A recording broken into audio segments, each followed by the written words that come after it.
Hello. ए, इतनी रात को क्यों फोन किया रे? याद आ गई? मैं क्या तेरे गर्लफ्रेंड है क्या रे? पागल हो गया ये तो?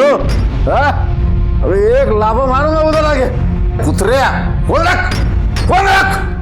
तू है ना कल सुबह मैं बता दे रहा, फोन रख, फोन रख पहला। तू दारू पिया क्या? तू रुक उधर, उधर ही रुक, तेरा पूरा नशा उतारता हूं मैं।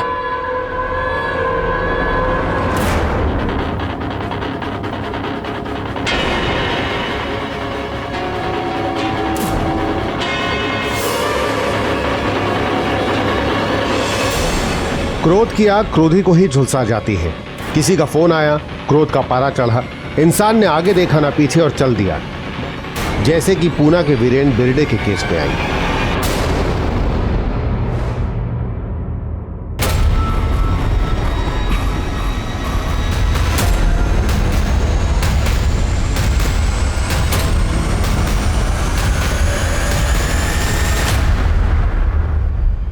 सर, मेरे पति कल रात से घर नहीं है। क्या नाम है तुम्हारे पति का? वीरेन बिरडे। क्या हुआ? सर, ये समाजवादी गणतंत्र पार्टी के नेता है ना वीरेन बिरडे। जानता हूं मैं। ये उनकी पत्नी है। बैठिए ना प्लीज। शशिकांत, पानी क्यों नहीं? बोलिए क्या हुआ? मेरे पति कल रात को 12 साढ़े 12 बजे फोन पर किसी से बात कर रहे थे, झगड़ा कर रहे थे। वो घर से बाहर गए और अब तक लौटे नहीं साहब। किसका फोन आया था? किसके साथ झगड़ा चल रहा था? वो नहीं मालूम, लेकिन जिस किसी से भी बात कर रहे थे चिल्ला कर बात कर रहे थे, कह रहे थे कि रुक तू, अभी मैं आता हूँ, ऐसा बोलकर निकले। मैंने पूछा भी कहाँ जा रहे हैं, लेकिन नहीं पता है। खुद की गाड़ी लेकर गए थे? हाँ। गाड़ी का नंबर बोलिए। MS222949। मोबाइल नंबर भी बोलिए।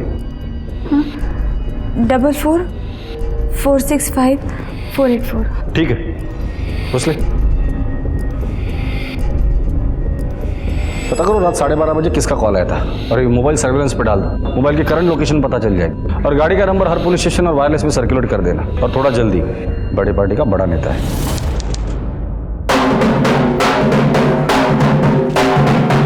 बड़ी पार्टी का बड़ा नेता, बड़ा अतरंगी शख्स भी था।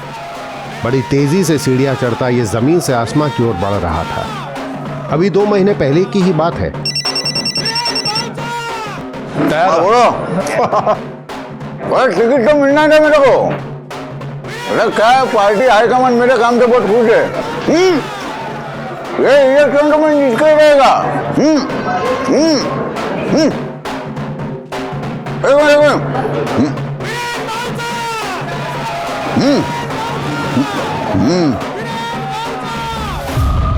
अरे क्या बात है मालूम है?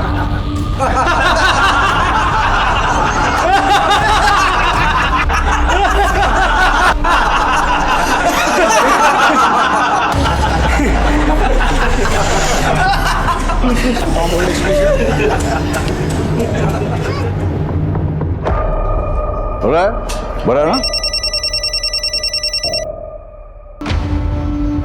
हेलो, हाँ बोल। क्या तू भी नसीमा डार्लिंग, तेरे को कैसे पूछ सकता हूँ मैं? हाँ? अरे तुम मेरे दिल में नहीं, तुम मेरे हार्ट में रहती है, समझे? हार्ट में इधर। हाँ हाँ, टिकट मिलने की पार्टी तो तेरे को ही दूंगा मैं सबसे पहले। आज शाम को।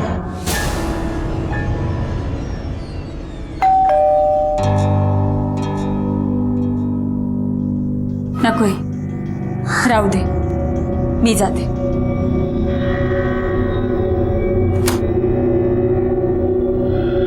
टाइम क्या हो रहा है पता है आपको? टाइम क्या हो रहा है पता है आपको? तू मेरे को टाइम दिखाएगी? तू बॉस है क्या मेरी? बॉस नहीं हूँ, बीवी हूँ आपकी।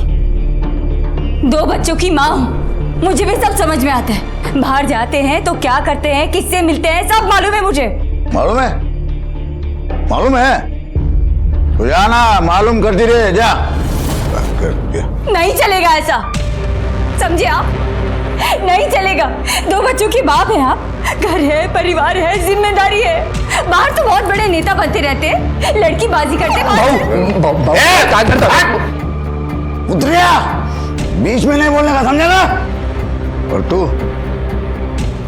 सिखाएगी मेरे को क्या करना चाहिए क्या नहीं करना चाहिए, तू सिखाएगी।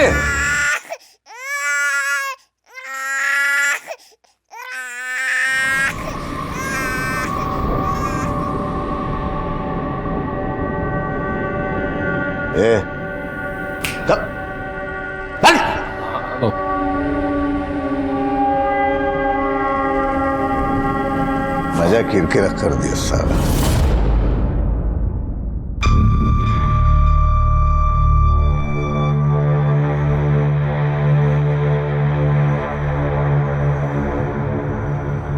अच्छा सुनो, कब तक ऐसे गर्लफ्रेंड बना के रखोगे? शादी कब करोगे? शादी क्या करेगी रे शादी करके? अच्छा, शादी करके क्या करते हैं? शादी करके वो नहीं, शादी करके करना चाहिए। अभी कौन आ गया? एक मिनट रुको, मैं देखती हूँ।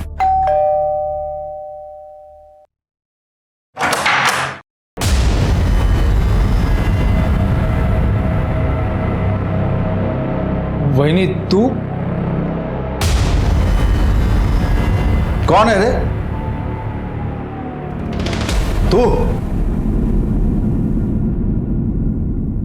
तू कैसे आई यहाँ पे? तुम्हारी गर्लफ्रेंड को देखने आई हूँ।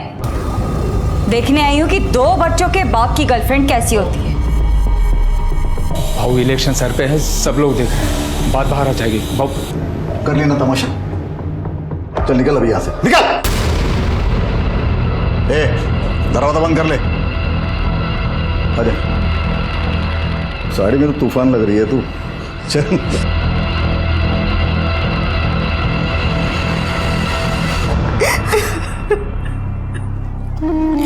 चुप हो जा, मैं उससे बात करती हूँ। आई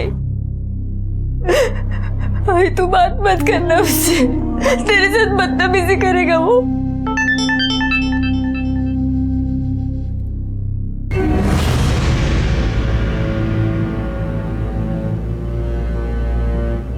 ये देख,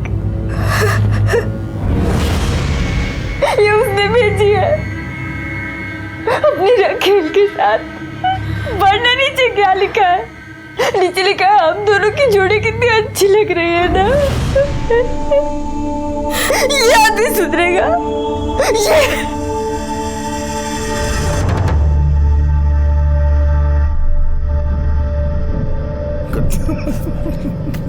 क्या कर रहा है?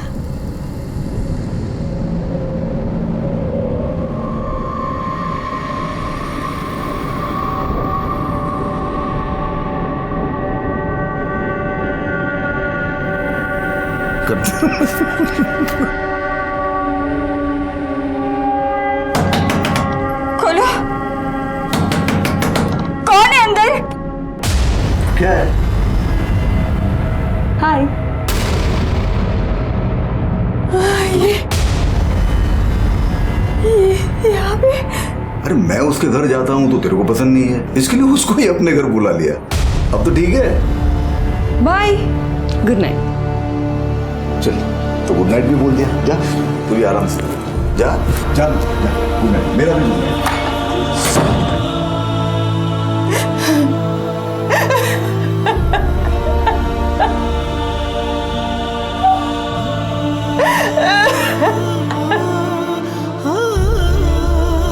नहीं मम्मी, मुझे नहीं खाना। लवकर खा, भले काम है। ए साइन कर। क्या है ये? क्या करता है तुम्ही? ए माता रे, चुप, बस बस। चल चकुल, साइन कर, दान करना। साइन कर दे। बीवी हूँ, रखेल नहीं हूँ। जा छोड़। छोड़ दिया जब चाह पकड़ लिया। नहीं करना, साइन कर दे। नहीं करना। ये ले। उठा पेपर, साइन कर। मुंह क्या देख रहे? उठा।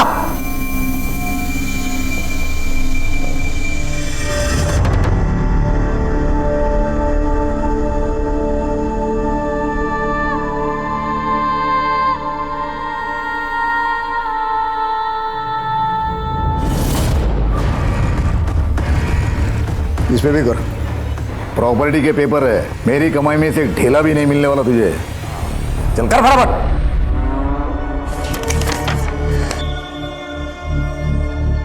औरत अबला है पर उसके धैर्य की भी अपनी एक सीमा है। फिर औरत खुद पर भले ही जुर्म बर्दाश्त कर ले, लेकिन एक मां अपने बच्चों के साथ अन्याय बर्दाश्त नहीं कर सकती, फिर चाहे अन्याय करने वाला बच्चों का बाप ही क्यों ना हो। कुंती की नजरों में वीरेन मर्यादा की हर सीमा लांघ चुका था। कुंती अब घायल शेरनी बन चुकी थी। कुछ करना पड़ेगा। क्या क्या करेगी तू?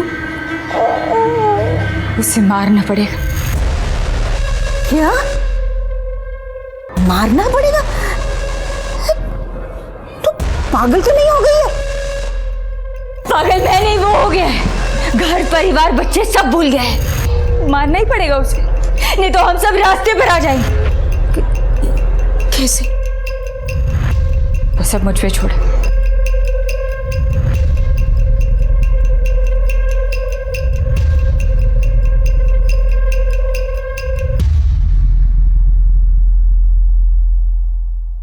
कुठे आहेस?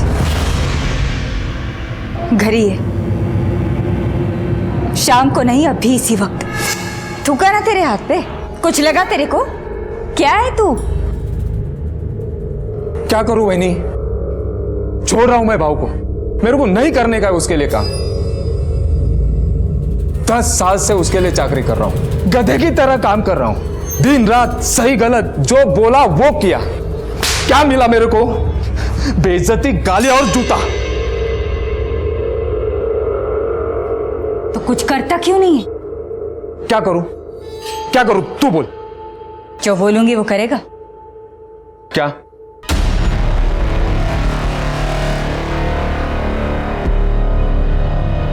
मर्डर में बेल होता है कि नहीं? क्या? मर्डर में बेल होता है? पता कर। ये सब जान के क्या करेगी तू? तू बस पता कर। बाकी जमीन बगे। वो तेरा दोस्त हो ना? कौन? वही रहे जो मर्डर के केस में अंदर था।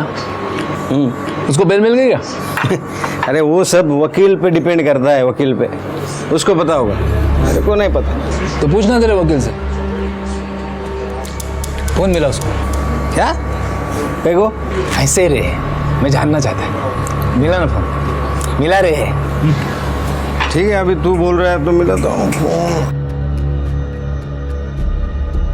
हाँ भोसले साहब, मैं बात कर रहा है। हाँ, वो मेरा दोस्त है ना शिकरे, जिसने मर्डर किया था, उसको बेल मिल गई। मर्डर मध्ये बेल मिळते वहिनी। पण ये सब जान के तू करेगी क्या?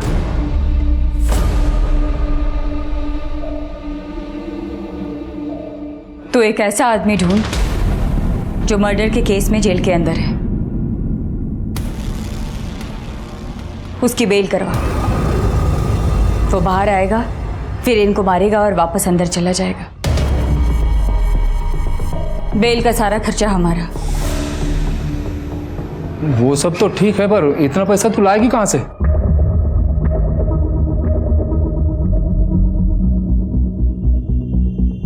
एगे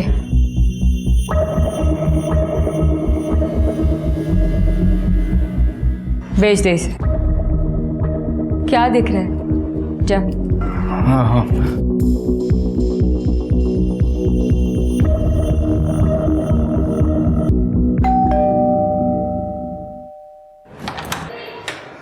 वही बिक गया।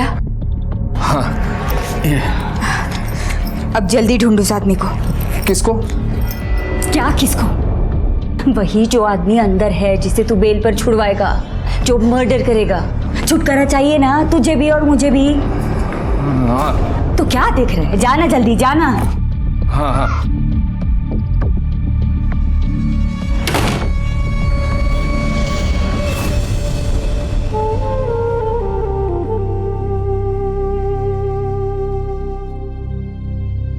मम्मा, क्या हमको ये घर छोड़कर जाना पड़ेगा? नहीं, हमें कहीं नहीं जाना होगा।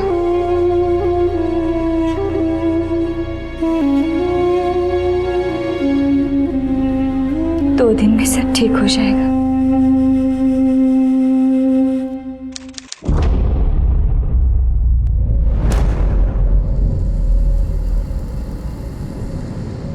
बहुत ढूंढा, अपने सारे दोस्त सबको पूछा, पर यहां पुणे जेल में तो ऐसा कोई आदमी नहीं है। किसी की बेल खारिज है तो किसी की केस नॉन बेल पर। वही नहीं, मुझे नहीं लगता है काम अपने बस का है।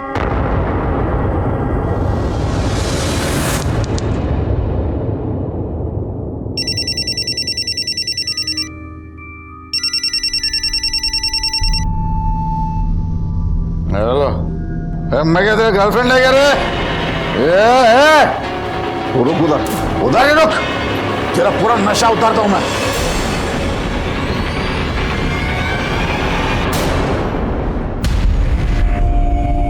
देखिए मैडम, हमने वीरेंद्र बेर्डे को ढूंढने की प्रोसीजर शुरू कर दी है।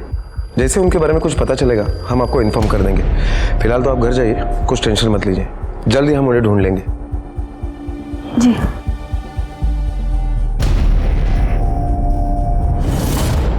सर, वीरेंद्र का मोबाइल अभी भी स्विच ऑफ आ रहा है, इसलिए उसका इस वक्त का मोबाइल का लोकेशन साफ साफ पता नहीं चल पा रहा है। हाँ, लेकिन उसे कल रात 12:30 बजे एक फोन आया था। किसका नंबर है? सर, शास्त्री नगर के एक पीसीओ का था। पीसीओ से कॉल आया था उसे? हाँ सर।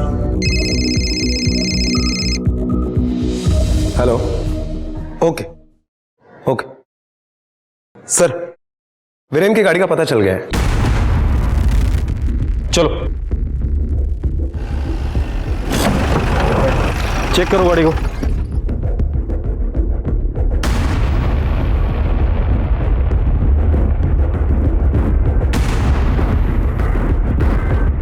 सर, खून के धब्बे। सर, ये मोबाइल और चप्पल मिली है। ठीक है, वहां पर भी कुछ है।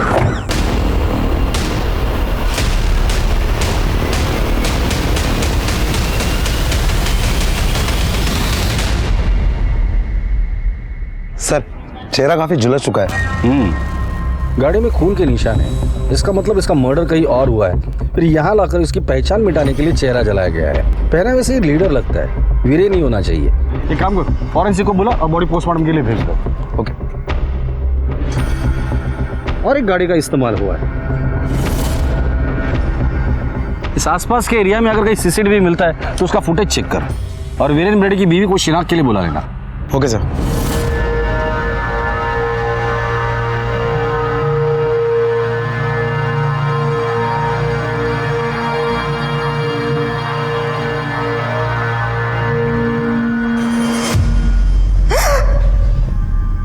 राठे, ये चप्पल और ये मोबाइल हमें वीरेंद्र की गाड़ी में मिले, और ये जले हुए कपड़े इस बॉडी पर।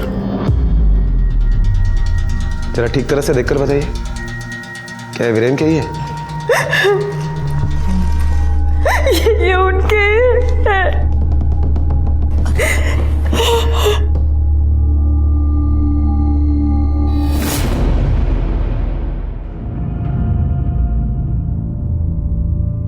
देखिए, मुझे पता है ये सही समय नहीं है सवाल पूछने का, लेकिन सॉरी, अब मेरी ड्यूटी है।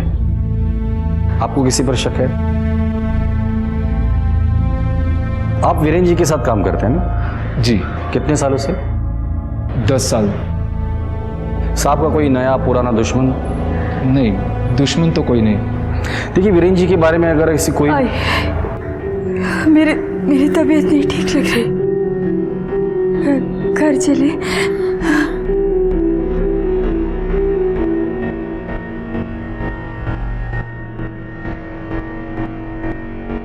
साहब वो भाऊ की बॉडी कब तक? पोस्टमार्टम के बाद मिल जाएगी, आपको फोन आ जाएगा। भाऊ के कातिलों को छोड़ेंगे नहीं हम, वो जो कोई भी होगा घसीट कर लॉकअप तक लेकर आएंगे।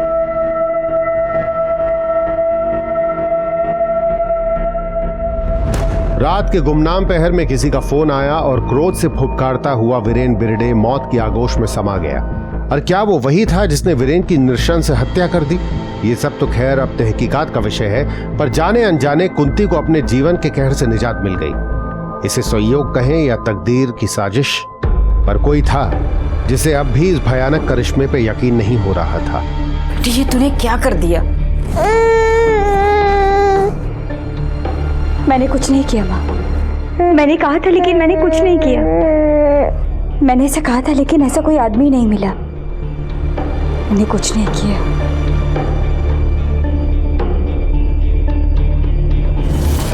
सर जिस पीसीओ से वीरेन को फोन आया था वो इसी दुकान का है। अरे साहब आप, मैं तो आपके पास ही आने वाला था। क्यों? कल रात कोई ताला तोड़ के अंदर घुसा था साहब। क्या चोरी हुआ यहाँ से? वही तो ना, कुछ चोरी नहीं हुआ, एक पेपरमैन की गोली तक नहीं की। ये चालू है? हाँ एकदम बराबर।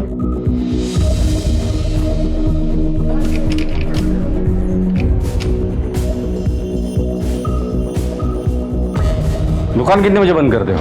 10 बजे। ठीक है भोसले, दुकान 10 बजे बंद होती है। 12:30 बजे किसी ने दुकान का ताला तोड़ा, पीसीओ से वीरेन को कॉल किया और उसे उस जगह बुलाया जहां उसे मार दिया गया। हाँ सर, हो सकता है। एक और बात, जब भी किसी औरत का पति मर जाता है तो उस औरत का रो रो के बुरा हाल होता है, वो बिखर जाती है। लेकिन यहाँ वीरेन को मारा, उसे जलाया गया, लेकिन वीरेन की बीवी को उतना दुख या दर्द नहीं हुआ जितना होना चाहिए था। हाँ सर, ये बात मुझे भी बहुत अजीब लगी, जैसे उसे सब कुछ पता था कि ये सब कुछ होगा। कि ऐसा तो नहीं कि घर के अंदर ही लफड़ा हो। आस पड़ोस में पूछताछ करो। ओके। काय सांगू साहब, नवरा बाई को दोनों में पूरा दिन भांडण होते रहते हैं और उनकी आवाज बाहर तक आती है। साहब बाई तो बहुत अच्छी है, 2 छोटे छोटे बच्चे भी हैं उसके, पर ना सारा दिन काम करती रहती है। उसका जो नौरा है ना, नौरा वो नेता है, नेता, और खूब मारता है उसको साहब। सर वीरेन के आस पड़ोस में पूछताछ की तो पता चला कि प्रॉब्लम तो उसके घर में ही थी। वो अपनी बीवी को डिवोर्स देने वाला था। आपके और आपके पति के संबंध कैसे थे? ठीक थे। पर हमने सुना कि आप दोनों के बीच काफी लड़ाई झगड़ा होता था, बात डिवोर्स तक गई थी।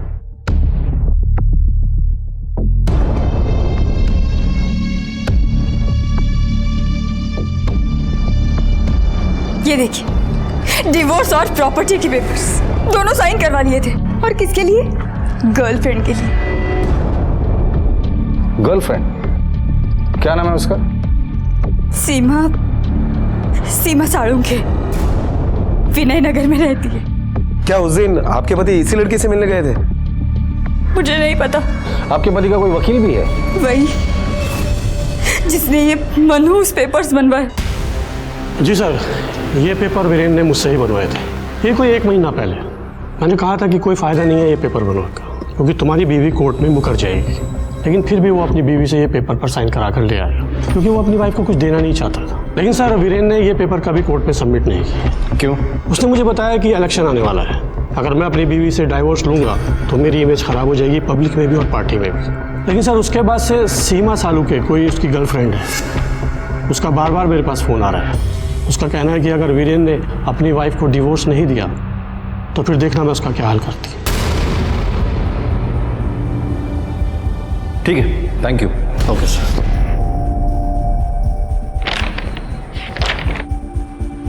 वीरेन ने डिवोर्स के पेपर कोर्ट में सबमिट नहीं किए, बीवी के लिए ठीक था, लेकिन गर्लफ्रेंड को जरूर झटका लगा होगा। हाँ सर, इसी लड़की के लिए वीरेन अपनी बीवी को डिवोर्स दे रहा था। शायद इस लड़की का वीरेन के प्रॉपर्टी में भी इंटरेस्ट हो। क्या नाम बताया उसका? सर सीमा साळुंखे, वीरेन नगर में रहती है।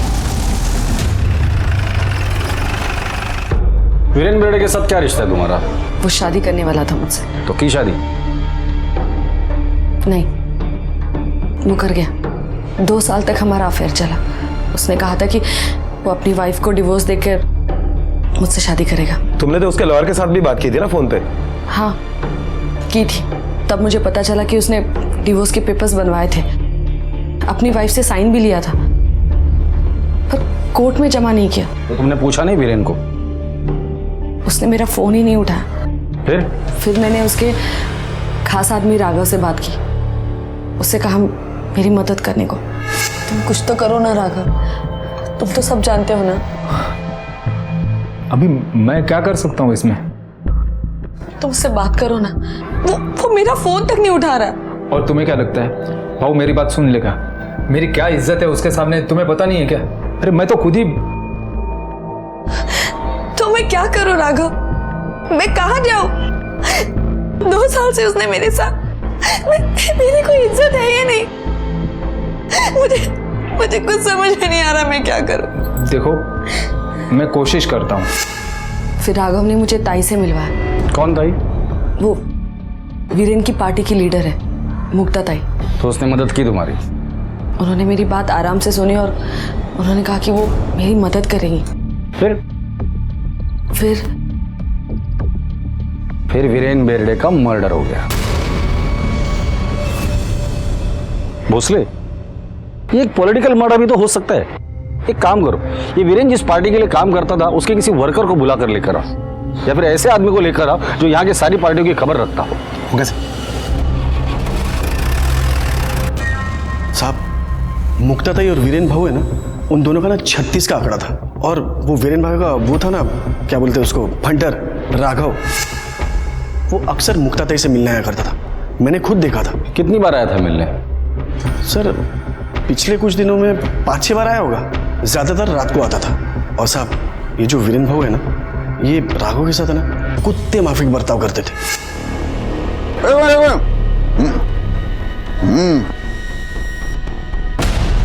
अरे क्या बात है मालूम है, वो ठीक है जा दो। सर ये मुक्ताताई भी वीरेन की पार्टी की बड़ी लीडर है।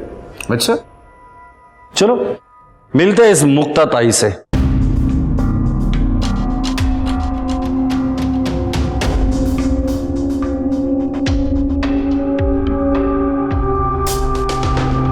वीरेन बेर्डे, भगवान इसकी आत्मा को शांति दे। जबान का बड़ा कड़वा था, लफड़े वाला भी था साहब। इस बार पार्टी का टिकट भी उसे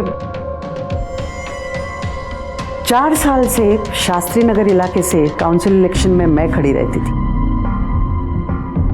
बराबर? एकदम बराबर। अरे अनकॉन्टेस्टेड जीती अपनी ताई। फिर ये वीरेन ऊपर आया, हाईकमान को क्या बोला मेरे खिलाफ, क्या पट्टी पढ़ाया। हाँ पट्टी बढ़ाया, ताई का टिकट कटवा के खुद ले लिया। और इसी बात को लेकर तुम दोनों में झगड़ा हुआ। झगड़ा? बहस हुई साहब। बहुत बदतमीजी से बात किया मेरे साथ। वो तो ताई ने हाथ रोक लिया, नहीं तो 2 कान के नीचे मारता था मैं उसको। तेरे को टिकट कैसे मिला मेरे को सब मालूम। भाई आवाज नीचे और आंख नीचे करके बात कर। मैं तेरे बारे में किसी को कुछ नहीं बोला, समझे? झूठ मत बोल। ताई तेरे कुत्ते को बोल बीच में मत भौंक। जबान संभाल के बात करा। ये भौंकेगा ना तो कान के नीचे बजाऊंगा इसके। बे तू क्या कान के नीचे बजाएगा, मैं तेरे कान के नीचे बजाऊंगा।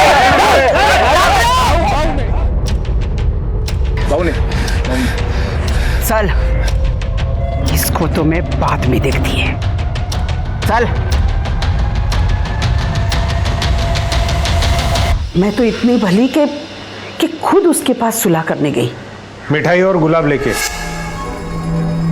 लक्षा सुधिया, आपका काम तो हो गया समझ लो।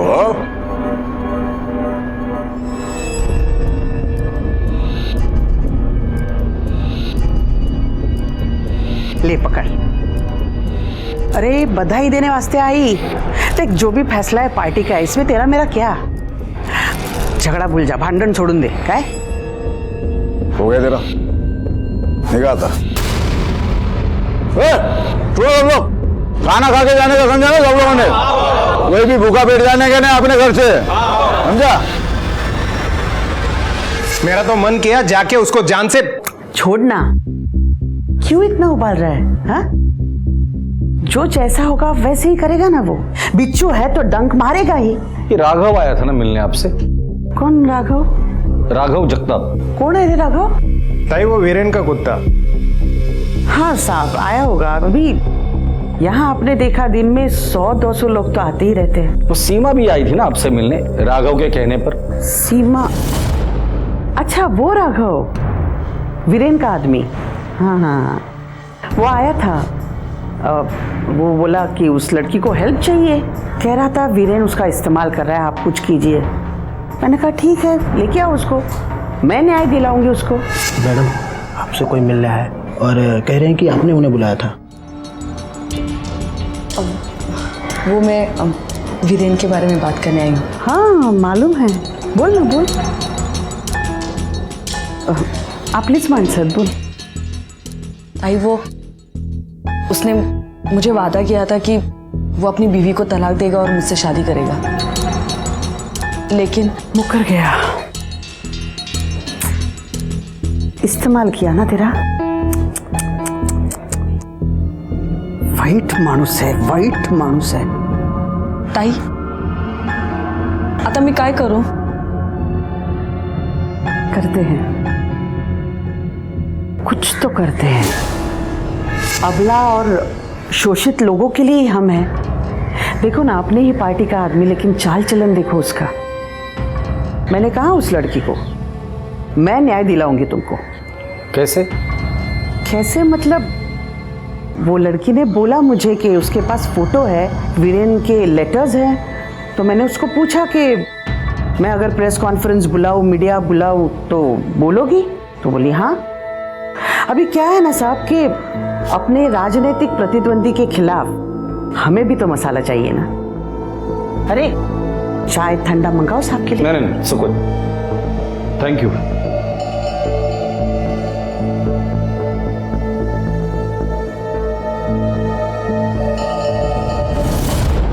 ये मुक्ताताई तो बहुत शातिर है, हम पुलिस वालों को बेवकूफ समझती।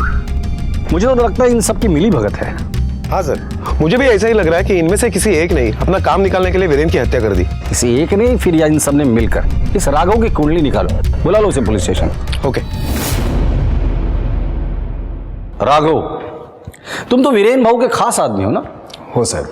और ये वीरेन भाऊ और मुक्ताताई, इन दोनों का 36 का आंकड़ा है। हो सर। तो मुक्ताताई से मिलने तुम क्यों जाते थे? अरे साहब, मैं तंग आ गया था वीरेन भाऊ से। आप नहीं जानते वो आदमी। जानता हूं मैं, सब जानता हूं। आगे बोलो।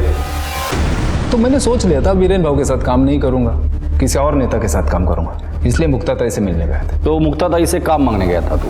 हो सर। फिर मुक्ताताई बोली मेरे साथ काम करना है तो वीरेन भाऊ की सारी खबर देनी पड़ेगी। तो सीमा को भी तू ही लेके गया था ना मुक्ताताई के पास? सीमा मेरे पास आई थी मदद मांगने के लिए। वो क्या है ना साहब, वीरेन भाऊ का और सीमा का अफेयर था। वीरेन भाऊ ने शादी का प्रॉमिस भी किया था, लेकिन फिर मुकर गया। तो मुक्ताताई को मैंने ये बात बोली थी। मुक्ताताई बोली सीमा को मेरे पास लेके आना, मैं मदद करूंगी, इसलिए ले गया था साहब। जिस दिन वीरेन का मर्डर हुआ तुम कहाँ थे? घर पे था साहब। पूरे दिन? नहीं साहब, पूरा दिन तो भाऊ के साथ था। रात को 8 बजे घर पे गया। फिर साहब रात को घर पे गया, सोया। साहब सुबह वैनी का फोन आया, भाऊ रात भर घर नहीं आया है, फोन नहीं लग रहा है। फिर पता चला कि भाऊ तो मुस्लिम। ये वीरेन की हत्या तो एक पहेली बन गई है। हाँ सर, एक तरफ घर का पॉलिटिक्स और दूसरी तरफ बाहर का। वीरेन को मारने का मोटिव तो बहुत लोगों के पास है। सीमा से शादी नहीं कर रहा था, राघव को इज्जत चाहिए थी, कुंती को डिवोर्स और प्रॉपर्टी खोने का डर था, और मुक्ताताई को टिकट। ये सीमा, राघव और वो कात्रे, इन तीनों के कॉल रिकॉर्ड निकालो और उनकी लोकेशन भी निकालना, खासकर उस दिन जिस दिन वीरेन का मर्डर हुआ था। Okay sir. पुलिस की छानबीन से फिलहाल ऐसा लग रहा था कि कोई वीरेन की जाती जिंदगी की आंच पे अपनी राजनीतिक रोटियां सेक गया और उसी आंच से वीरेन को जलाकर भस्म भी कर गया, या फिर एक तीर से कई लोगों ने निशाने साध लिए। सीमा, ताई, कतरे, कुंती और राघव।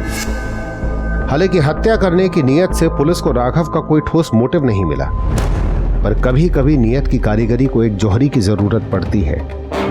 साहब, वीरेन भाऊ के मर्डर के बारे में सुना साहब। उसका खास आदमी ना राघव, मुझे ये बेच के गया था, तो मुझे लगा कहीं मैं ना फंस जाऊं, इसीलिए मैं आपको बताने को लाया साहब।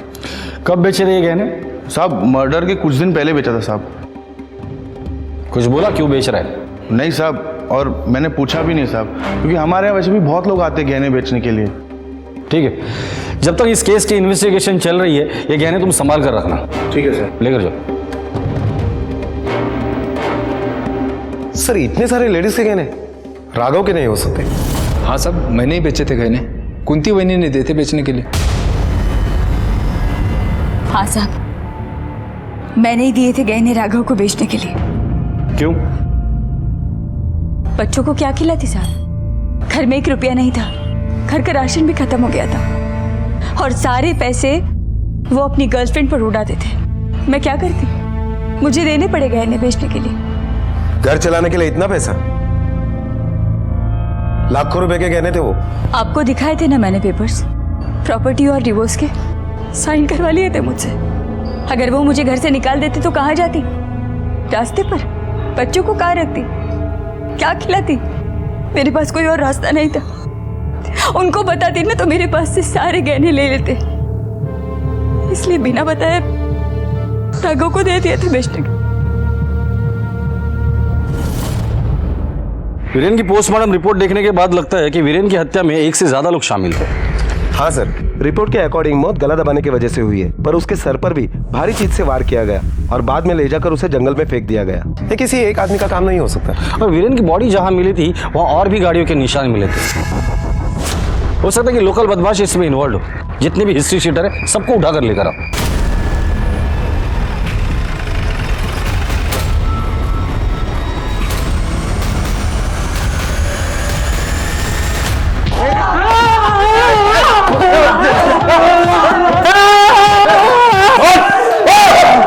हमने क्या किया है साहब? क्या किया है? राटे द्या नाश्ता अजून यांना। एक मिनट, मैं बताता है सब, मैं बताता हूँ साहब। वो वीरेन भाऊ का आदमी है ना राघव, वो आया था मेरे पास। क्यों? बोला जेल में कोई ऐसा आदमी है जो बेल पर बाहर आकर मर्डर कर सके। वो राघव ही था जिसने वीरेन का भेद ताई को बताया। वो राघव ही था जिसने सीमा को ताई से मिलवाया। राघव खुद वीरेन से छुटकारा पाना चाहता था। हत्या की नीयत अब बिल्कुल क्लियर थी, पर क्या वीरेन की हत्या में राघव खुद शामिल था? पुलिस की जबरदस्त छानबीन में उसे एक सीसीटीवी फुटेज मिला। पॉज करो, प्ले करो, फॉरवर्ड करो, फॉरवर्ड। बस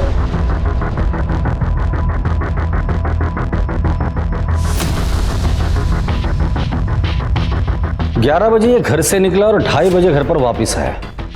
सर, कात्रे, सीमा और राघव, इन तीनों के कॉल रिकॉर्ड्स और लोकेशन के डिटेल्स आ गए हैं। कात्रे और सीमा 18 मार्च को अपने घर पर ही थे, लेकिन शाम को 5 बजे के बाद राघव का फोन स्विच ऑफ हो गया। उस वजह से उसकी कॉल डिटेल्स और मोबाइल की लोकेशंस नहीं मिल पाई। राघव ने अपना फोन स्विच ऑफ करके घर पर रखा था, लेकिन राघव घर पर नहीं, कहीं और था। फुटेज प्ले करो, देखो। 11 बजे राघव घर से निकला, फॉरवर्ड करो, और 2:30 बजे वापस आया। गाड़ी में 2 लोग और भी है। जरा गाड़ी को जूम करो, नंबर प्लेट दिखाई दे रही है। पता करो ये गाड़ी किसकी है। Okay sir.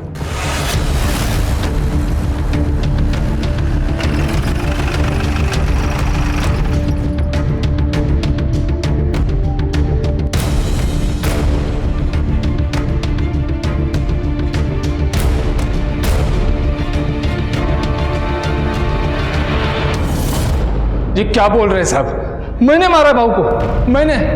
साहब ये सच है कि मैं भाऊ से खुश नहीं था। भाऊ मुझे टॉर्चर करता था, हर रोज मुझे बेइज्जत करता था।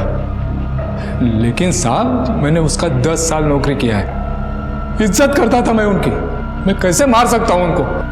करेक्ट है। फिर तू ऐसे आदमी को क्यों ढूंढ रहा था जो जेल में है, बेल पर बाहर आके किसी का मर्डर कर सके? नहीं, कौन बोला आपको? शशिकांत, चलो।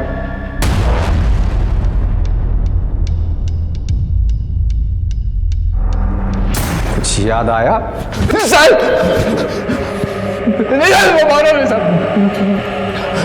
बताता हूं। अब बिना टाइम पास किए फटाफट बता दे, इस पूरे कांड का मास्टरमाइंड कौन है? कुंती वहिनी। साहब वो वीरेन भाऊ ने कुंती वहिनी का जीवन नरक बना के रखा था। उस सीमा के चक्कर में कुंती वहिनी को जबरदस्ती डिवोर्स दे रहा था, वो प्रॉपर्टी से भी बेदखल कर दिया था। मैं भी साहब तंग आ गया था रोज रोज की बेइज्जती से।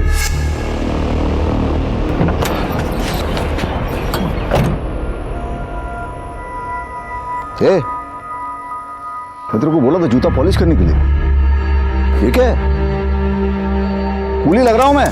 चल जल्दी फड़का मार। भाऊ अभी इधर फड़का कब से? टाइम पास काय को करते रहे? रुमाल है ना तेरे पास? तो चल ना, चल जल्दी, चल चल चल चल। हाँ बाबू, हाँ बोल।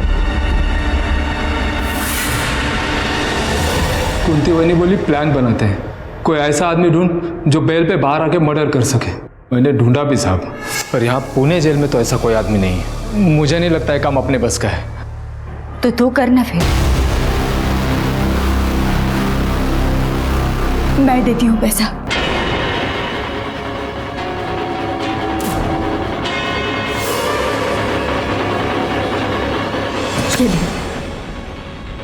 करेगा ना मेरे लिए, अपनी इज्जत के लिए करेगा ना?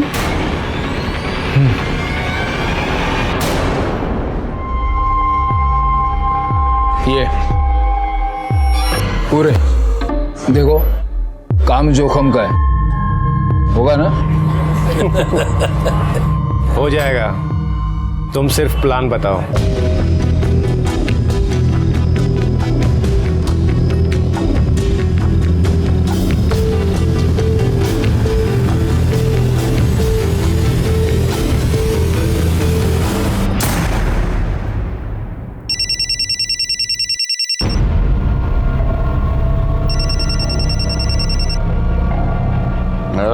हेलो भाऊ, मैं राघव।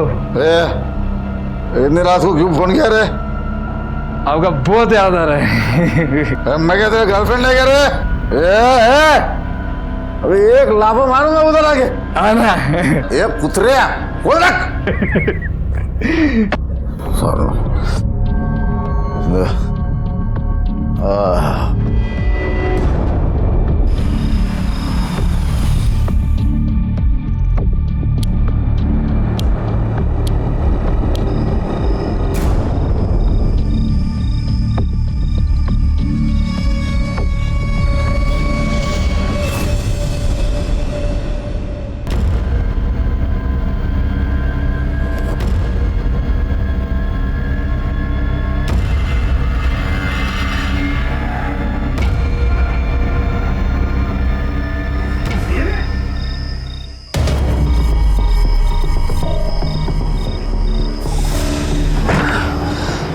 लाश ठिकाने लगा के जला देंगे। सिर्फ चेहरा जलाना, अंतिम संस्कार करना है।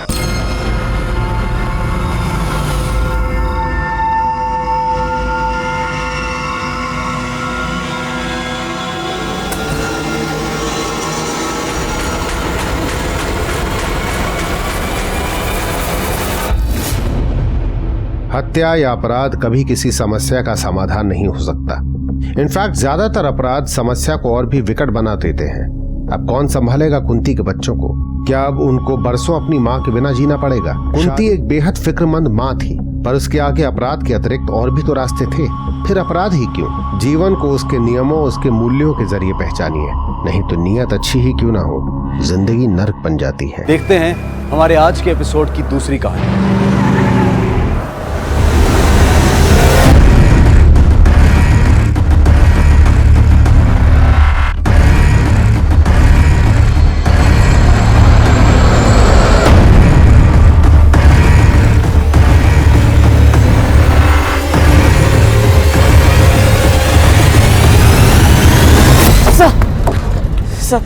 सर मेरी बहन को कुछ हो गया सर। सर आप प्लीज मेरी मदद कीजिए ना सर।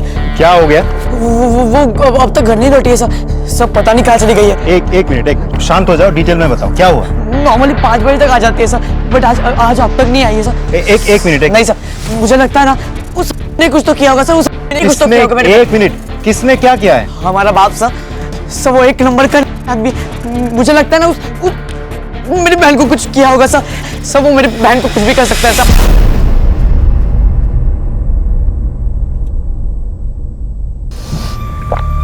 वो दीदी खाना बनाने का काम करती है। वो सितिया कॉम्प्लेक्स है ना, वहाँ पे 5-5:30 बजे तक घर आ जाती है और उसी टाइम मैं भी कॉलेज से घर आता हूँ। आखिरी बार कब मिले थे उससे? हाँ, आज सवेरे ही सर, वो रोज की तरह जब काम पे निकल रही थी तब।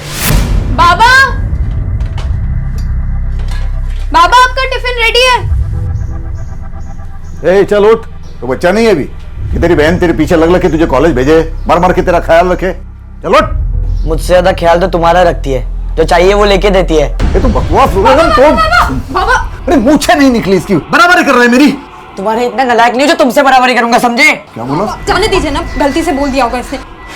पापा आप ये टिफिन लीजिए और जाइए, आपको मुझे भी तो छोड़ना है ना। बाबा जाइए ना। और क्यों रे, तू क्यों उनसे बार बार पंगा लेता रहता है? हाँ, देख लेना एक न कुछ ना कुछ हो जाएगा। दीदी का फोन कभी ऑफ नहीं आता, घर भी टाइम से आ जाती है, मतलब 5 के पहले तो आ ही जाती है। मेरा बाप भी अब तक घर नहीं आया। सब मुझे लगता है ना, सब उसी ने कुछ तो किया होगा। सब देखो, तुम्हारी बहन खो गई है, मैं तुम्हारी प्रॉब्लम समझ सकता हूँ, लेकिन अभी तक 24 घंटे नहीं हुए। 24 घंटे से पहले लीगली मिसिंग कंप्लेंट दर्ज नहीं होती। कुछ टाइम और वेट करके देख लेते, अगर वो आ जाती है अच्छी बात है, अगर नहीं आती तो कंप्लेंट दर्ज कर लेंगे, ठीक है?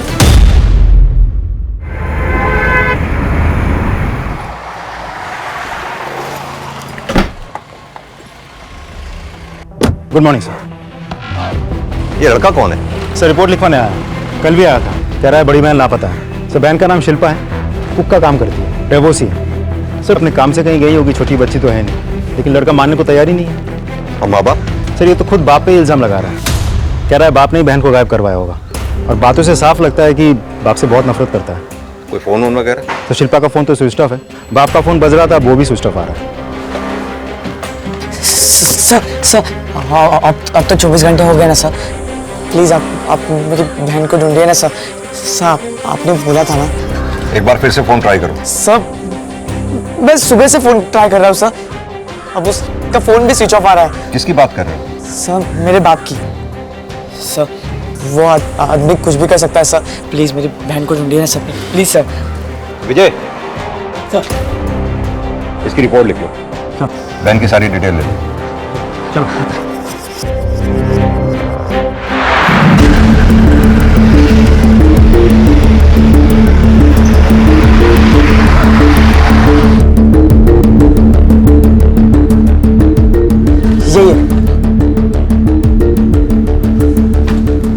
रामचरण जी। शिल्पा कहाँ है? शिल्पा कहाँ है मतलब? शांत हो जाओ, यहीं खड़े रहो तुमसे कुछ बात करनी है। आइए। अमित, आस पड़ोस में अच्छी तरह से पूछताछ करो। नंबर पर कॉल कर रही हैं वो बंद है। सर फोन स्विच ऑफ आ रहा है उसका, लेकिन मुझे यकीन है सर वो अपने माँ के घर ही होगी, दिन भर काम करके थक जाती है बेचारी। माँ क्या साथ में नहीं रहती? जी नहीं, वो अलग रहती है गांव में। मैंने उसका भी नंबर ट्राई किया था, लेकिन उसका नंबर नेटवर्क से बाहर लग रहा है। लेकिन वो अगर अपने माँ के यहाँ जाती तो अपना फोन क्यों स्विच ऑफ करती? सर स्विच ऑफ हुआ होगा, चार्ज करना भूल गई होगी। दिन भर बहुत काम होता है, दोनों का ख्याल रखना होता है, तो ये अक्सर चार्ज करना भूल जाती है। हमारा झगड़ा हुआ, वो हर महीने अपने माँ के पास मिलने जाया करती थी। क्या उसकी लाइफ में कोई लड़का था? हो सकता है झगड़े के बाद वो उसी लड़के के साथ कहीं चली गई होगी। नहीं सर, ऐसा कुछ नहीं हुआ था। कल रात में कहाँ थे तुम? वो सर मैंने ज्यादा पी ली थी, तो ऐसी हालत में मैं बच्चों के सामने नहीं आ सकता, इसलिए अपने दोस्त के घर रुक गया था। कौन दोस्त? सतपाल, यहीं पास में रहता है। कहीं ऐसा तो नहीं तुम्हारा अपनी बेटी के साथ झगड़ा हुआ हो, काम पे जाते समय या घर से निकलते समय? नहीं साहब, ऐसी कोई बात नहीं है। क्यों? क्योंकि तुम्हारा बेटा नितिन तुम्हारे ऊपर इल्जाम लगा रहा है। वो सर इसलिए, वो सुबह में थोड़ा गुस्सा हो गया था इसलिए।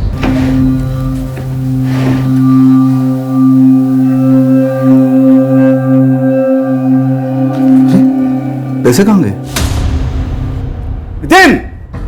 ए नालायक, आज तूने फिर पैसे चुराए? मैंने नहीं चुराए। तो अपने आप गायब हो गए, और तुम्हें सुबह सीधा करके छोड़। हाथ मत लगाना, मैंने एक बार कह दिया ना, नहीं चुराए तो नहीं चुराए। तो क्या शिल्पा ने चुराए? इस घर में अकेला तू ही है जिसे किसी चीज की कदर नहीं है, जितना दो कम है। तुम मुझे मत सिखाओ, समझे? करेगा ना मुंह तोड़ दूंगा। सर मुझे गुस्सा जल्दी आ जाता है, खास करके इस नितिन पर। ये हरकत ही ऐसे करता है, हर वक्त इसे पैसों की जरूरत होती है, सिर्फ दोस्तों के सामने दिखावा करने के लिए। अगर पैसे ना दे तो गालियां देता है, अनाप शनाप बकता है। दुश्मन समझता है बाप को, पैसे देने से मना करे तो चोरी करता है। ये पहली बार नहीं साहब, पिछली बार भी मैंने इसे रंगे हाथ पकड़ा था चोरी करते हुए। वजह यही है या कोई और वजह भी है? और वजह हो सकती है, शादी हो गई थी उसकी, लेकिन उसका पति नालायक निकला, उससे भी अलग होना पड़ा। ये शिल्पा है ना जी, बड़ी सीधी सादी और भोली वाली मेहनती लड़की है सर जी। ये ज्यादा किसी से बात नहीं करती, हाँ मिलती सबसे हंस के है। साहब हमेशा गुस्सा होकर ऐसे ही बवाल करता है। तो सीधा साधा आदमी, शादीशुदा। बाकी वो शिल्पा मेरी शॉप पे आती है तो इसी बहाने कुछ बातचीत हो जाती है। ये लीजिए, अब आप इतनी दूर आई हैं तो हमारे ढाबे की एक चाय भी पी लीजिए। नहीं, वो घर पे लेट हो रहा है ना इसलिए। नहीं आइए ना, एक कप चाय पी लीजिए। नहीं नहीं नहीं, अरे प्लीज। मैं बाद में। अरे नहीं, अरे यार क्या कर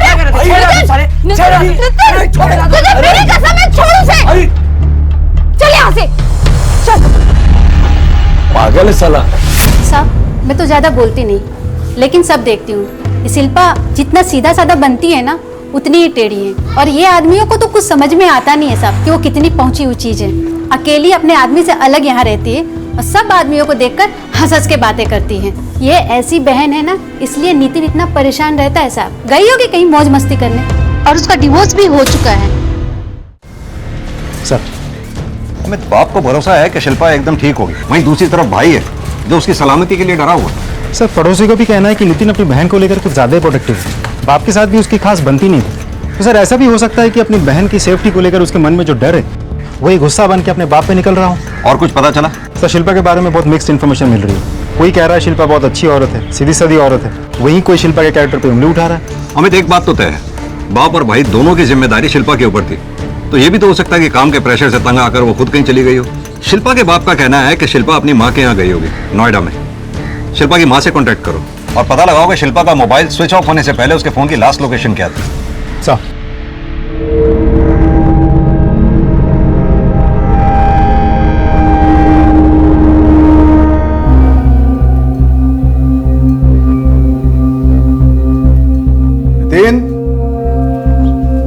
नितिन, क्या कर रहे हो? मैं कुछ भी करूं, तुझसे मतलब? बेटा क्या हो गया तुझे? तुम मुझ पर इल्जाम क्यों लगा रहे हो? बेटा शिल्पा की फिक्र मुझे भी है। वो अपनी माँ के घर होगी, ठीक होगी, वो आ जाएगी। देख, अपना झूठ अपने पास रख। बेवकूफ बना रहा है ना, बाकी सबको बना, मुझे नहीं, समझा? अरे चल।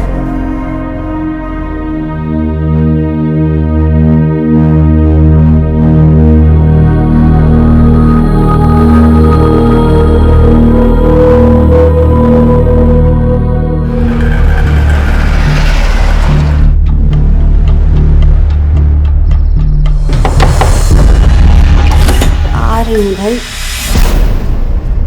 जी, नो थैंक्स।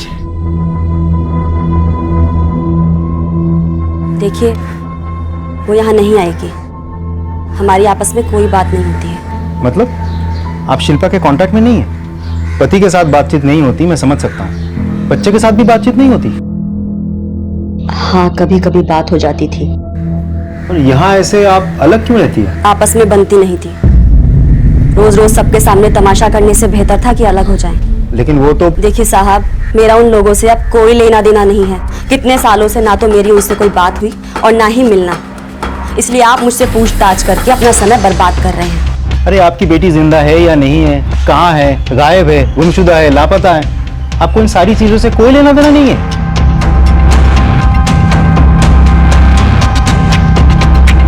ठीक है, मैं खुद उसे सुबह से ट्राई कर रही हूँ। आई वॉज वेरी अपसेट कि उसने बिना बताए छुट्टी ले ली, but now I am feeling sorry for her. Is she all right? देखिए अभी तक तो हमारे पास कोई इन्फॉर्मेशन नहीं है। सर कोई ना कोई प्रॉब्लम जरूर होगी, अदरवाइज वो कभी बिना बताए छुट्टी लेती नहीं है। And she is very responsible. कल कितने बजे गई थी वो यहाँ से? यही कोई 4:45 के आसपास। शिल्पा जी, वो थोड़े से स्नैक्स पड़े हैं, वो फ्राई कर देगी। अचानक देखना मेहमान आ गए, आई नो तुझे थोड़ा लेट हो जाएगा, I am really very sorry. कोई बात नहीं दीदी, मैं कर देती हूँ। ठीक है।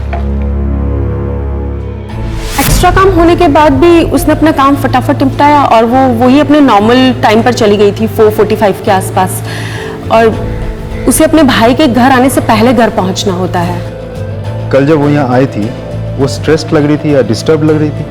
नॉट एट ऑल, वो हमेशा की तरह आई, वही स्माइलिंग एंड चुपचाप अपना काम किया और चली गई। थैंक यू, चलो।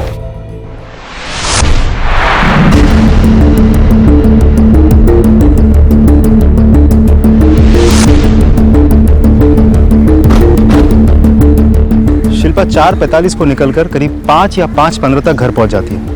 शायद घर पहुंचने के लिए वो यही रास्ता लेती होगी। विजय, चारों तरफ अच्छे से पूछताछ करो, देखो किसी ने कुछ तो देखा होगा। सर चलो।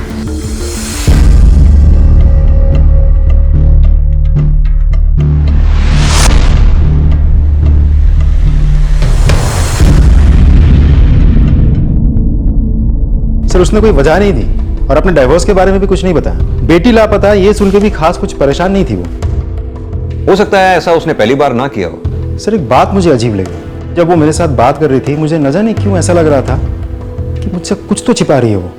सर शिल्पा के call the triangulation record. Shilpa के फोन का लास्ट ट्रेस 5 बजे।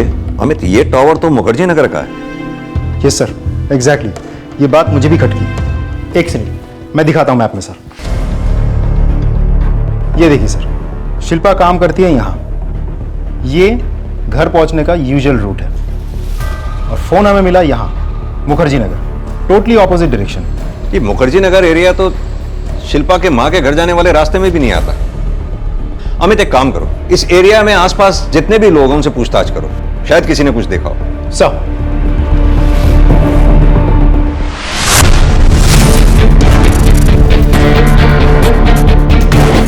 विजय, ट्रायंगुलेशन रिकॉर्ड के हिसाब से शिल्पा का फोन यहीं कहीं स्विच ऑफ हुआ था। पूरा एरिया अच्छे से चेक करो। सर सर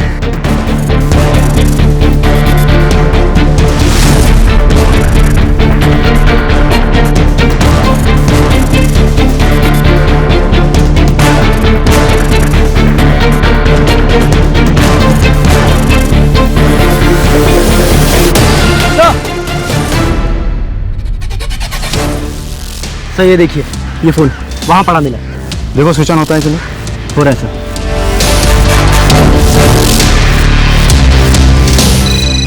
बज रहा है, रिंग हो रहा है। मोबाइल स्विच ऑफ करके यहाँ क्यों पड़ा है? बैटरी तो अभी भी है। सर हो सकता है कि वो ये चाहती हो कि उसे कोई ट्रेस ना कर सके, इसीलिए स्विच ऑफ कर दिया हो। विजय, पूरा एरिया अच्छे से चेक करो, थाने में बात करो, एक और टीम बुलवाओ ताकि ज़्यादा से ज़्यादा एरिया कवर हो सके। और इस एरिया में आने जाने वाली सभी बसेस, टैक्सी, रिक्शा, सबसे पूछताछ करो। सर किसी ने कुछ तो देखा होगा। जी। हेलो।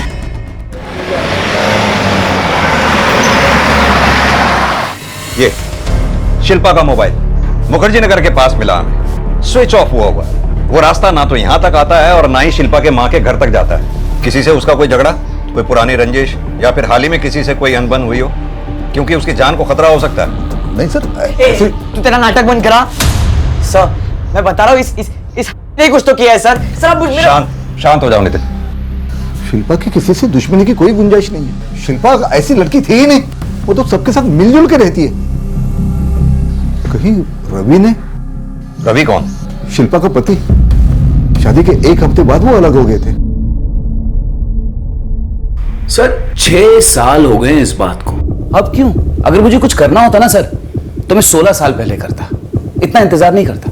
और फिर अब मेरी बीवी है सर, ममता, मेरे साथ ही है और हम दोनों खुश हैं। मुझे उस शिल्पा के पीछे दौड़ने की कोई जरूरत नहीं है सर। भाड़ में जाए सर, वो कोई ऐसी औरत होगी जो शादी के 1 हफ्ते बाद अपने पति को छोड़कर चली जाए। ऐसा क्या हुआ था जो छोड़कर चली गई? भगवान जाने, मुझे तो नहीं मालूम सर। लौट कर आती, कुछ बताती, बात करती तो पता चलता ना सर। मैके गई थी किसी पूजा पाठ के चक्कर में, बस ना वो वापस आई ना मुझे उससे मिलने दिया। कल रात कहां थे तुम? कल रात घर पे ही था सर। और कहां जाऊंगा? हाँ आते आते देर हो गई थी सर, वो मैं ओवर टाइम कर रहा था ना, इसलिए। कितने बजे लौटे थे?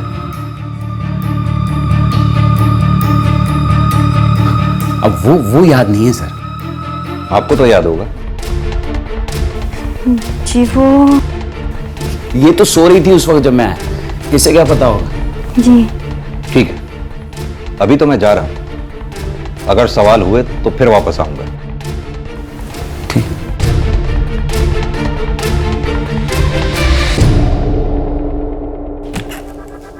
कल तुम पूरी रात भर घर से बाहर थे, झूठ क्यों बोला? कहाँ थे? रात थी या सुबह सवेरे था, क्या फर्क पड़ता है? जो याद था वो बोल दिया मैंने। तुम मेरा भेजा क्यों खा रही हो? विजय अच्छे से देखो पूरा एरिया, सबसे पूछताछ करो, कुछ ना कुछ जरूर मिलेगा। शिल्पा को गायब हुए 30 घंटे हो चुके थे। पुलिस दिल्ली के आसपास के इलाकों में उसे ढूंढ रही थी और आखिर में शिल्पा मुखर्जी नगर के पास बेसुध अवस्था में मिली। जिंदा है, एम्बुलेंस बुलाओ।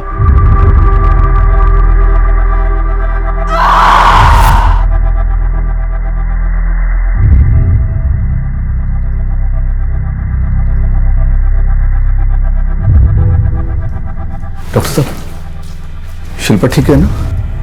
शिल्पा के साथ जबरदस्ती की गई है और काफी घाव भी है।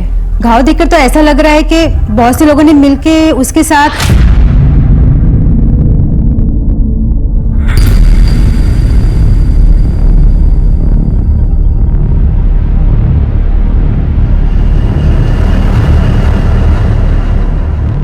क्या शिल्पा से हम बात कर सकते हैं? आप ट्राई करके देखिए, लेकिन मैं बता नहीं सकती कि वो ज्यादा बात कर पाएगी या नहीं। Thank you doctor. Excuse. Shilpa, अब तुम बिल्कुल सुरक्षित हो, पुलिस तुम्हारे साथ है। जिन लोगों ने भी ये किया तुम्हारे साथ, जानती हो उन्हें? कोई नाम सुना हो तुमने? अच्छा, कहां ले गए थे वो लोग तुम्हें?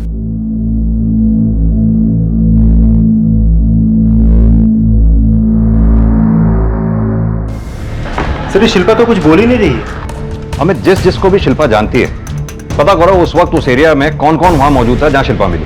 लेकिन सर इतने लोगों के call records, call triangulation records, तो बहुत मुश्किल होगा। आई नो अमित, लेकिन जब तक शिल्पा नहीं बोलती तब तक हम ऐसे ही हाथ पे हाथ रख के नहीं बैठे रह सकते। जिस किसी ने भी शिल्पा के साथ ये दुष्कर्म किया, बचना नहीं चाहिए। Get on it sir.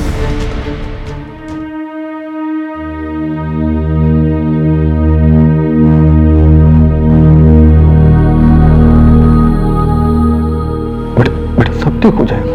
हाँ? मेरी बहादुर बच्ची है ना, कुछ नहीं होगा बेटा। अभी तो बहुत काम करना है तुम्हें। और तुम्हारे पापा है ना तुम्हारे साथ।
पापा, मैं चाय ला रही हूँ, पहले चाय पी लीजिए। नितिन, नितिन जल्दी निकल, कॉलेज जाना है ना।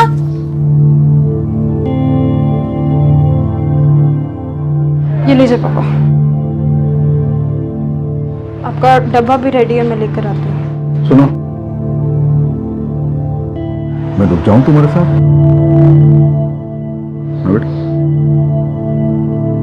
आप जाइए, मैं ठीक हूँ।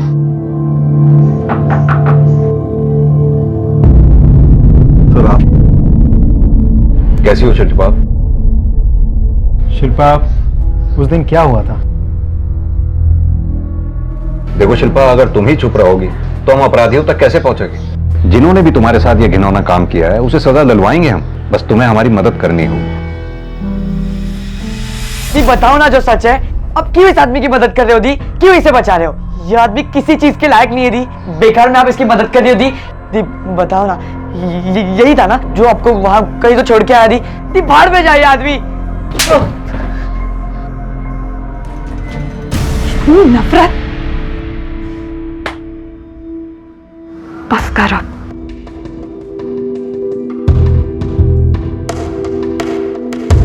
आओ बैठो। कुछ कहने वाली थी तुम शिल्पा? सर मैं हर रोज की तरह उस दिन भी घर आ रही थी जब किसी ने सर पे वार किया। मैं बेहोश हो गई। जब होश आया तो एक छोटे से कमरे में थी। नहीं नहीं,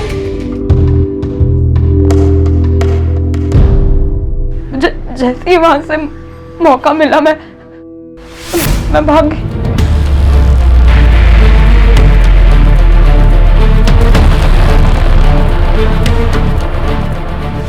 कौन थे वो लोग? पहचानती हो उन्हें? अंधेरा था, किसी की भी शक्ल ठीक से दिखाई नहीं दे रही थी। तुम्हें कुछ और याद है? कितने लोग थे? किसी का नाम, किसी की आवाज? वो लोग एक दूसरे के साथ कैसे बात कर रहे थे? या तो शिल्पा को वाकई कुछ याद नहीं है या फिर ये कुछ छुपा रही है। लेकिन सर, जिसके साथ इतनी बेरहमी से बलात्कार किया गया वो क्यों छुपाएगी? सर ऐसा भी तो हो सकता है कि इन सारी चीजों को भुलाकर या पीछे छोड़कर वो किसी के साथ भागने की कोशिश कर रही थी और एन मोमेंट पर उस इंसान ने शिल्पा को धोखा दे दिया हो। अमित, अगर ऐसा होता तो वो उसका नाम हमें जरूर बताती। सर वो पड़ोसी प्रतीक, जिसकी पत्नी के बारे में मैंने आपको कहा था, जो शिल्पा के कैरेक्टर पर उंगली उठा रही है वो। हाँ तो हो सकता है वो इसलिए ऐसा कर रही हो क्योंकि उसे प्रतीक और शिल्पा की बातचीत करना पसंद नहीं था। इनफैक्ट मुझे तो शिल्पा के एक्स हस्बैंड रवि पे ज्यादा डाउट हो रहा है। इन दोनों से बातचीत करके देखो, शायद कुछ निकल के आए।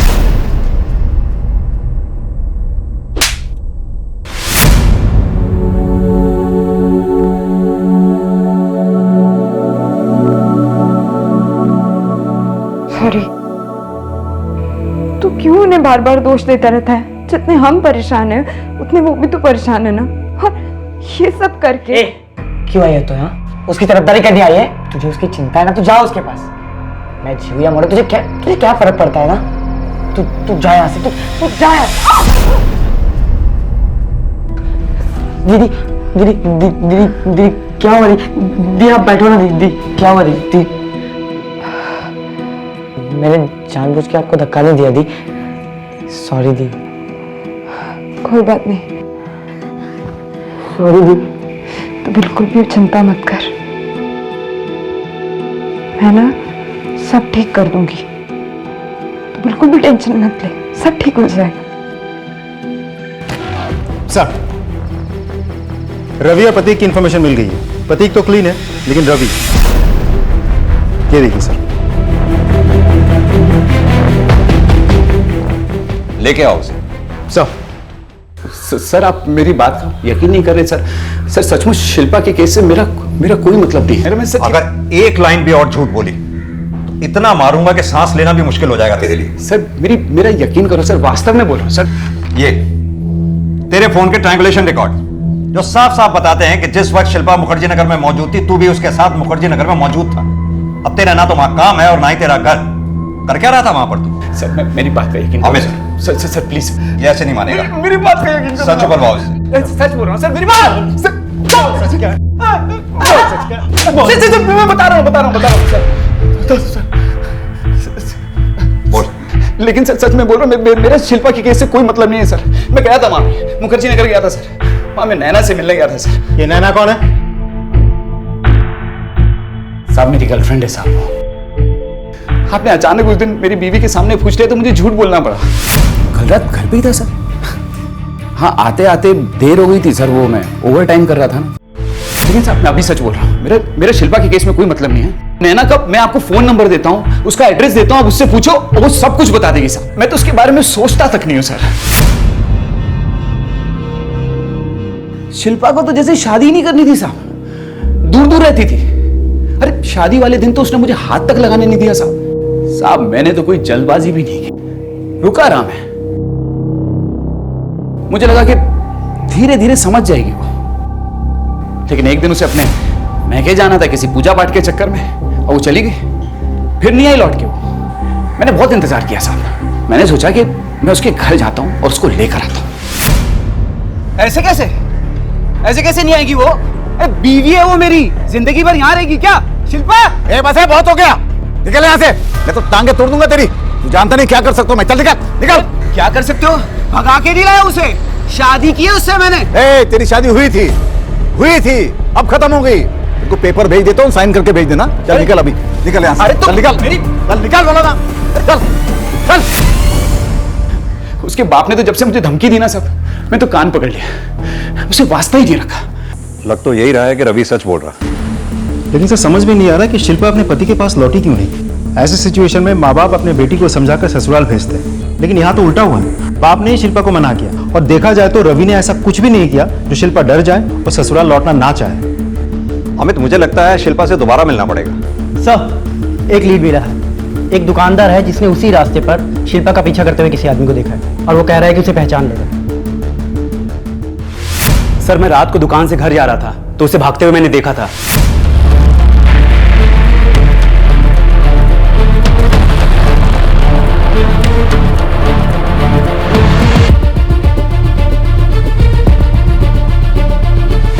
और ये सब देखकर तुम अपने घर चले गए।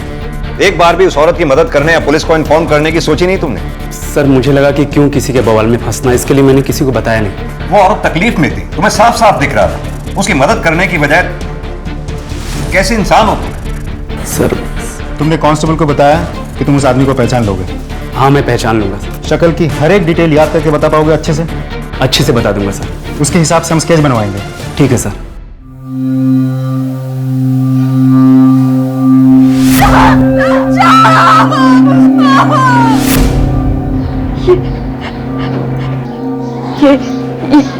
यही है।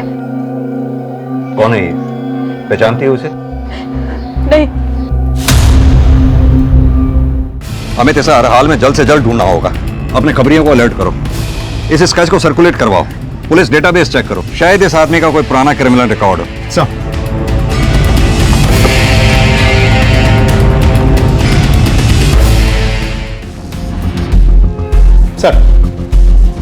शिल्पा का रेपिस्ट जिसका स्केच बनवाया था हमने, मिल गया। रिकॉर्ड में नाम है उसका नाम है मदन राय। छोटी मोटी चोरियां, छोटे मोटे दंगे फसाद करता रहता। अपने खबरियों को काम पे लगा दिया। साथ ही hotels, lodges, safe houses, local अड्डे में चेकिंग हो रही है। बहुत जल्द कुछ ना कुछ मिल जाएगा। गुड अमित।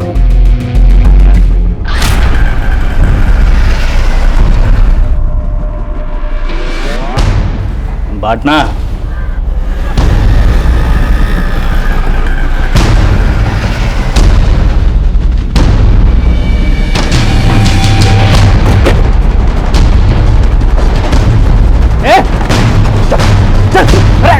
क्या हुआ था? क्या साहब मैं नहीं जानता उस लड़की को साहब।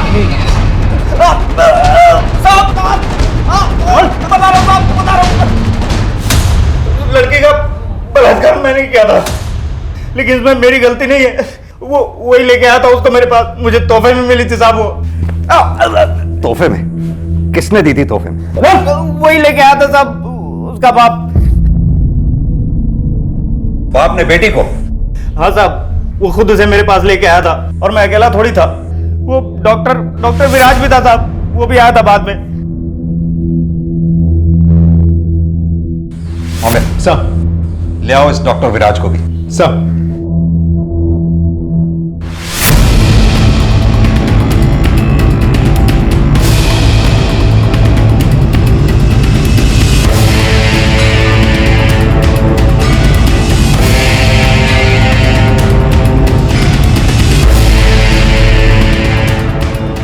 सर क्लिनिक 2 दिन से बंद है। क्लिनिक के ऊपर ही मकान है लेकिन खाली है। आसपास पूछताछ कर लिए, किसी को कुछ नहीं पता। अमित क्लिनिक के सारे रिकॉर्ड जब्त करवाओ, फोन ट्रायंगुलेट करवाओ, हो सकता है उसे हमारे आने की भनक लग गई, इसलिए वो गायब हो गया। ओके सर, ताला तो गाओ सर।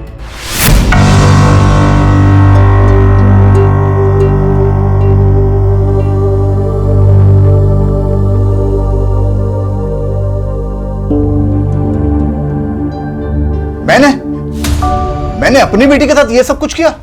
सर मेरी बेटी है वो, कोई खिलौना नहीं जो इस तरह तोहफे में मैं किसी को। तो मदन क्या झूठ बोल रहा है? हाँ झूठ ही बोल रहा है वो, कोई साजिश रच रहा है मेरे खिलाफ, किसी ने जरूर उकसाया उससे।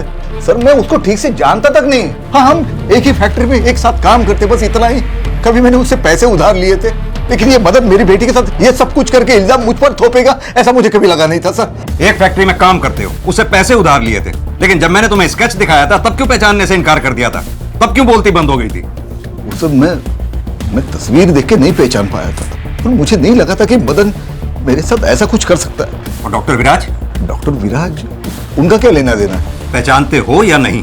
हाँ वो हमारे फैक्ट्री के बगल में उनका दवाखाना है सर, मैंने उनसे भी पैसे उधार लिए हैं सर। डॉक्टर विराज और मदन ये दोनों मिलकर मेरे खिलाफ साजिश कर रहे हैं, कुछ मुझे फंसाने की कोशिश कर रहे हैं, या फिर और कोई है जो मुझसे दुश्मनी निकालने के लिए ये सब करवा रहा है इनसे। ये आइए, इसे पूछिए इससे। सर ये क्या बोल रहे हैं आप? हाँ मेरे पापा? सर वो आपको झूठ बोल रहे हैं।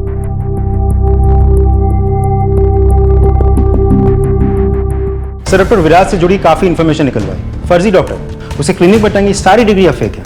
फिलहाल तो वो फरार है, लेकिन बहुत जल्द हम उसे पकड़ लेंगे। कंट्रोल रूम से भी बात होगी, नोटिस जारी करवा रहे हैं। फिलहाल सादे कपड़ों में एक टीम को उसके घर के और उसके क्लिनिक के आसपास डिप्लॉय कर दिया है।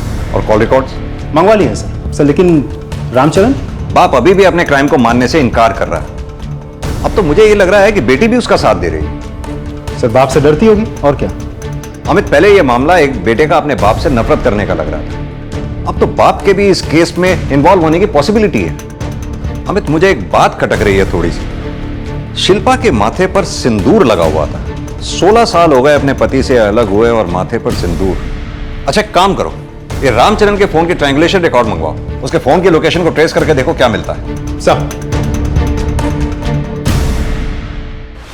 बोलो, तुम्हारी और फर्जी डॉक्टर विराज के बीच क्या बातें चल रही थी? अब तो तुम इस बात को झुठला भी नहीं सकते। शिल्पा को तोहफे में दे दिया और बदले में क्या मिला तुम्हें? कुछ पूछ रहे हैं?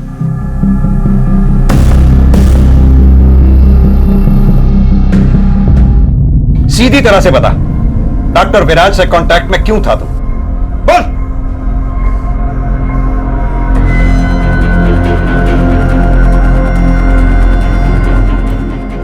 वो गोलियां देता था, दवाखाने में सैंपल आता था, मुझे आदत लग गई थी और जब उसने गोलियां देना बंद कर दिया तब इनके बटुए से मैंने कुछ पैसे चुराए और मैंने उसको गोलियों के बदले में दिया और कुछ नहीं किया मैंने।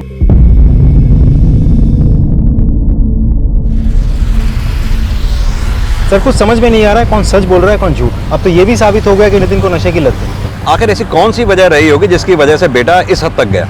ये रामचरण के अतीत की और इंफॉर्मेशन निकलवानी होगी, पता करना होगा कहीं उसने अपने अतीत में ऐसा कुछ तो नहीं किया जिसकी वजह से दोनों पति पत्नी अलग हुए थे। अमित हो ना हो इस पहेली का हल रामचरण की पत्नी लता के पास ही है। सर मैं आज ही लता से जाके बात करता हूँ और उसके पड़ोसियों से भी पूछताछ करता हूँ। Go at sir. Lata ji,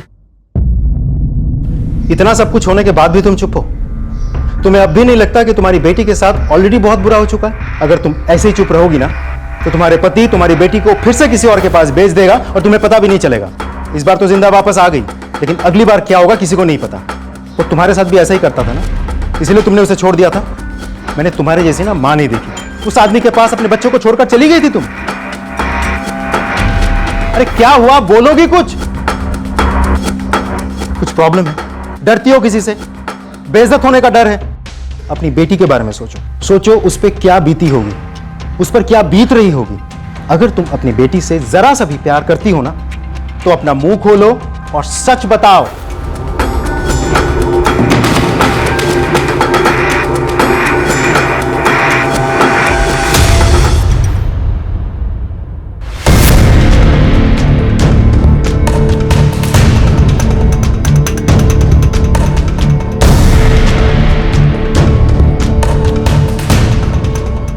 नहीं सर, कुछ नहीं हो रहा है। न लता मुंह खोल रही है, न पड़ोसियों से कुछ पता चल रहा है। पिछले 16 सालों में ज़्यादातर पड़ोसी बदल चुके हैं। जो लोग नए हैं उनको रामचरण के बारे में और फैमिली के बारे में बहुत कम पता है। सिर्फ इतना ही पता है कि रामचरण और उसके फैमिली अपने अपने में ही रहते थे।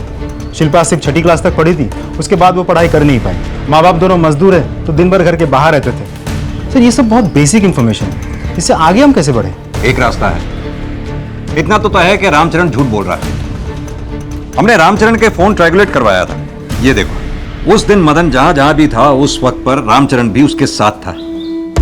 ले आओ इस रामचरण को।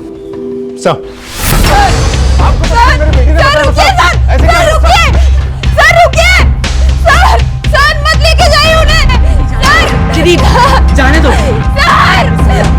बाप खिलाने के लायक भी नहीं था वो।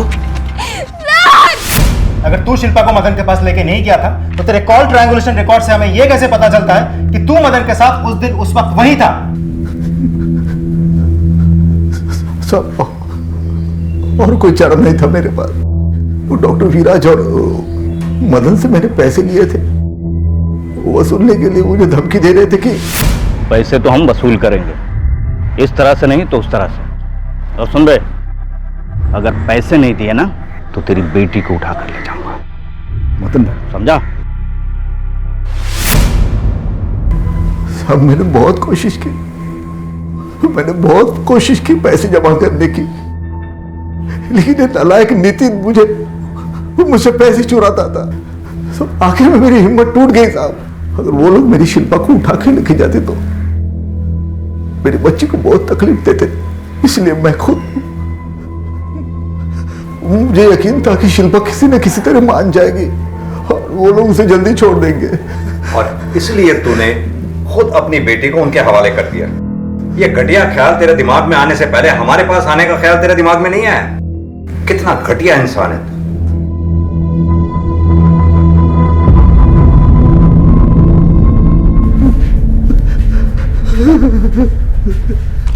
मुझे लगता है इस केस में कुछ और भी है, जैसे कि शिल्पा अपने बाप को बचाने की कोशिश कर रही है। सर वो जरूर अपने बाप से डरती है। नहीं अमित, उसकी आंखों में डर नहीं, कुछ और ही दिखता है। जैसे उसके बाप के बहुत एहसान हो उस पे, इतना बड़ा एहसान कि वो अपने ऊपर हुए सारे अत्याचार सह गई अपने बाप के लिए। सर हैरानी वाली बात तो ये है कि बेटा अपने बाप से उतनी नफरत करता है, लेकिन अपनी बहन की उतनी ही इज्जत भी करता है। शायद माँ के चले जाने के बाद भाई को उसी ने बड़ा किया होगा इसलिए। नहीं अमित, अभी भी कुछ ऐसा है जो हम मिस कर रहे हैं इस केस में। सर, शिल्पा की मां लता है और वो कुछ बात करना चाहती है। आपने सही कहा था,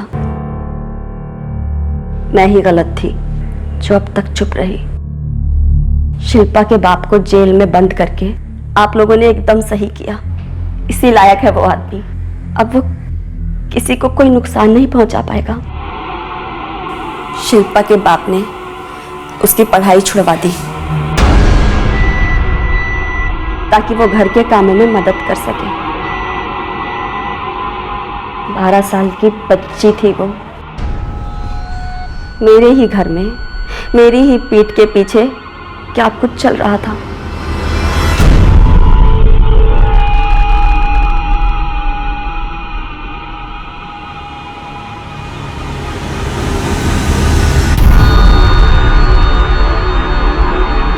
क्या कर रहे हो ये? बेटी है वो तुम्हारी।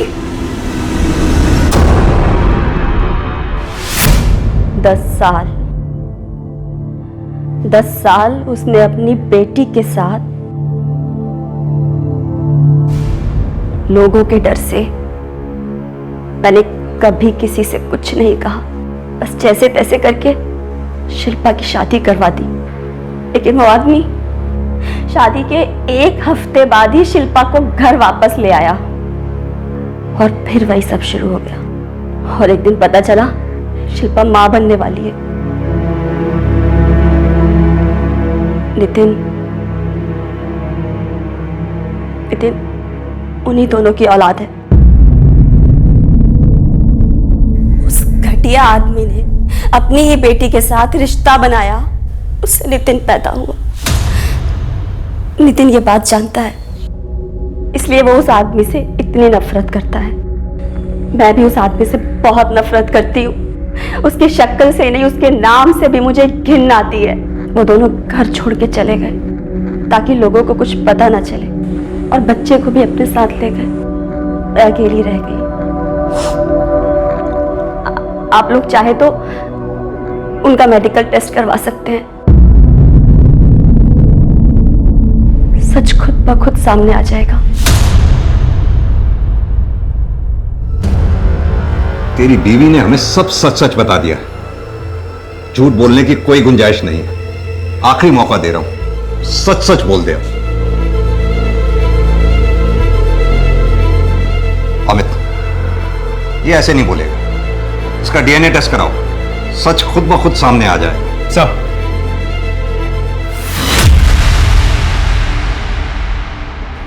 इतना बुरा भी नहीं था। शुरुआत में थोड़ा अजीब लगता था, दर्द भी होता था। छोटी थी ना मैं, पर बाद में सब कुछ ठीक हो गया। पापा ना हमेशा कहते थे कि बेटी का पहला प्यार उसका बाप ही होता है। पापा ने बहुत प्यार किया, बहुत ख्याल रखा मेरा। तब से मेरे लिए तो पापा भी वही और पति भी वही थे।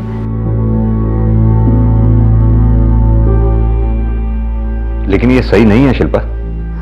मेरे लिए तो यही सही था सर, पर ठेस तब पहुंची जब पापा ने अपना प्यार किसी और के साथ बांट दिया। बहुत तकलीफ हुई, पर वो थे वहां।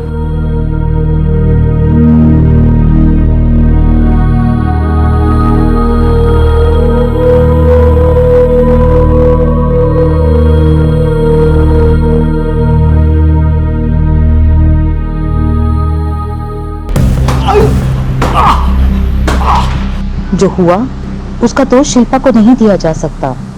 बचपन से शिल्पा के मन में ये बात आरोपित हो चुकी थी कि उसे अपने पिता से ही प्यार करना है, उन्हीं से रिश्ता बनाना है।